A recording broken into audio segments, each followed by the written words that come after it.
Hey boys, and welcome back to another Bleach Bracer video, and today we are going to be talking about the upcoming GQ that will be dropping around 24 or so hours in time. Now, the main reason I'm making the video now is because I want to talk about the characters and stuff that you might want to use before the guild quest does drop, and it will give you time around 24 or so hours to start preparing your character, preparing your team in case you do need to do that. I will be doing the same. I need to start transcending some characters that I will be talking about in today's video. That being said, though, if you guys do learn anything new, or if you do want to support the video, make sure you do like the video, or if you do want to support the channel, make sure you do comment below what teams you are using and also show support by liking the video. That being said, let's jump straight into it. We have a lot to talk about, so I will be speaking fairly quickly. So firstly, let's start talking about the roles. This week, you do want to be bringing ranged characters that do have the REAPER killer. So you have killer damage times 5. Definitely want to make sure you are bringing REAPER killers just for that. Special move damage is cut in half, so you really don't care about your soul bomb damage. But at the same time, if you do have a character 5/5, they are still able to do a decent amount of damage. But the main thing from this is just don't equip attention tie because there's no point. Your soul bomb damage is basically there to clear up the mini mobs from the 5th wave, and also to make sure that if the character does inflict any status damage, you're able to do that guaranteed through the soul bomb. Range attack damage is times 2, so you are doing 100% extra damage if you are a ranged character. Definitely want to make sure you are doing that. And then there's also melee resistance, which means you can't bring melee characters. Now, this one, and this is the main thing from this week, is that there are going to be paralysis pools on the floor, which does mean, and again, we don't know the actual way of the layout for these paralysis pools, so we don't know how intrusive they're going to be. Maybe you can dodge them, but the main thing from this is that your two side lane characters, more specifically your two NAD characters, you want to make sure they are immune to paralysis because you can't control them. They're going to walk into it and they're going to get paralyzed. For your main character, you can probably get around not being immune to it because you can just dodge the pulls and you can keep yourself safe as long as you know how to play smart, right? So definitely for your side lane characters, you want to make sure you are immune to paralysis, and we'll talk about the links and accessories that you might want to use for those certain characters.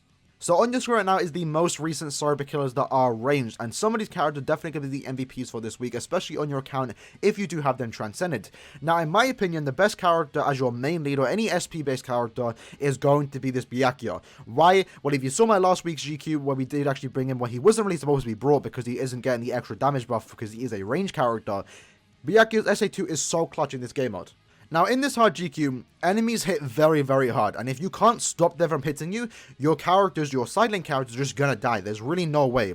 The only way to stop them from hitting you is being able to constantly inflict status ailments, or be someone like Bakugou where you can keep them in an infinite vortex, and this is why the character like him is gonna be so good, even 1 out of 5, even level 1 SP. You really don't need any kind of transcendence into this character, because he's mainly here just to keep the character in the vortex. So if you have this character, definitely bring him as your main runner, because he's going to be the go-to. Because if you don't know, if you give this character free 14 recharge links, that second strong attack, which is the vortex, is going to keep the boss in lock for around 7 or so seconds, and by the time the vortex does run out, your strong attack 2 will be able to be used in around 2 or so seconds. So what you can do is save your strong attack 3 or save your strong attack 1 to stop them from using a strong attack, and then you can just keep stacking that vortex, and it's a very good strategy, and he's going to be the go-to for a lot of people, myself included. So if you have him, definitely bring him. It really doesn't matter about transcendence. He is going to keep the enemies in lock, and he's going to allow your two NAD characters to do a lot of damage and going to stop them from taking damage.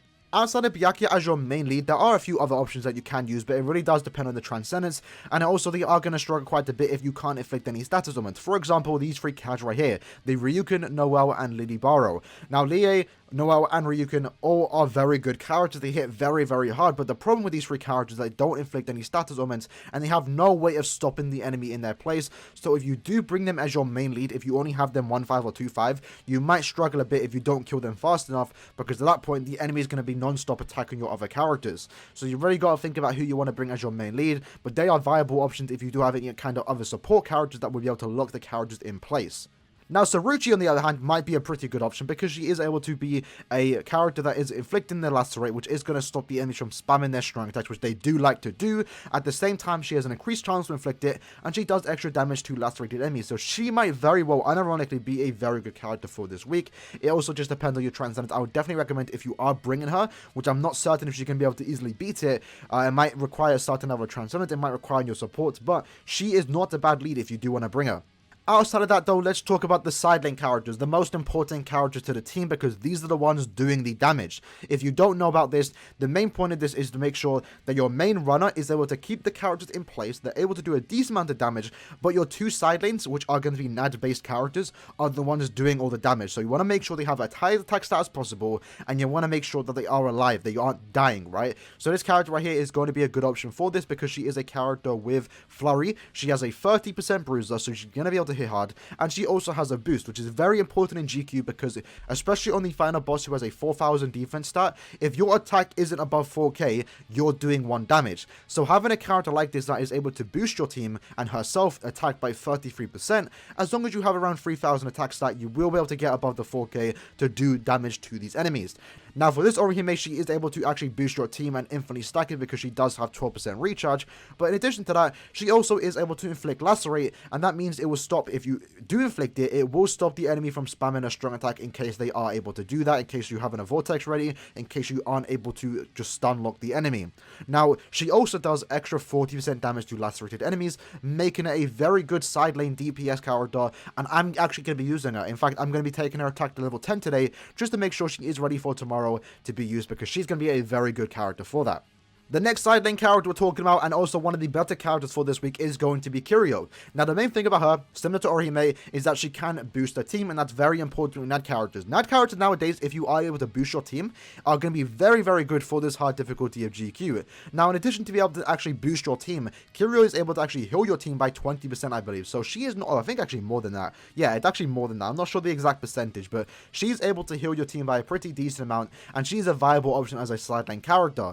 In addition to being able to actually do a lot of damage, because she is a flurry based character with 40% bruiser, she is also going to be a character which is going to have attribute advantage against the final boss, because they are a heart character. So she is actually going to be very good just to be able to do a lot of NAD damage, especially against the final boss, if you do have a high enough attack stat, and thanks to the boost that she is providing, she's going to easily be able to do that. So definitely a go-to for a lot of people. And the last character to talk about as a side lane NAD based character is going to be Aaroniero, and he is going to be the MVP for this week, similar to how Hiyori was one of the better characters for last week. Now, why is that? Well, he is a NAD-based character that can also boost himself. So you have 3 good NAD-based characters that are able to boost themselves and their team, which is a very good thing for GQ. He also comes with 45% bruiser, he also has flurry, and he also is immune to paralysis. So that means you don't have to put any accessories or links that will stop this character from being immune to paralysis, because he is already immune to that, and that allows him to just go with a full NAD-based build, and it just allows him to do a lot of nasty damage. So if you have Aaroniero, definitely put him on your team. He is going to be the go-to for that. The other 2 characters, though, the Kiryu or the Aaroniero, are definitely good substitutes, and if you don't have Aaroniero, I would definitely recommend bringing those 2 characters. But do keep in mind, those 2 characters are immune to paralysis, so you do want to make sure that they do have accessories and or links that would stop them from being paralyzed. Now, another thing about this Aaroniero, which you can actually do, is bring him as your main lead. You can actually, the 3 characters I just discussed, the Kiryu, the Aaroniero, and also this Aaroniero, will actually make a pretty good viable team if you do want to do that. 3 NAD-based characters, as long as you can just keep them from not dying, that's going to be a pretty good option. And in fact, I'm actually going to potentially try that tomorrow when the GQ does come out, because that's probably a pretty good option. I've seen teams in the past where they do use 3 NAD characters, and it does surprisingly work quite well. But that being said, lads, what we're going to do now is talk about the links that you might want to use on these characters, more specifically the other characters that aren't immune to paralysis. Okay, so if you're bringing an SP-based character, you want to make sure that they are immune to paralysis. You want to make sure you also have that bit of extra recharge, just to spam your strong attacks as fast as possible.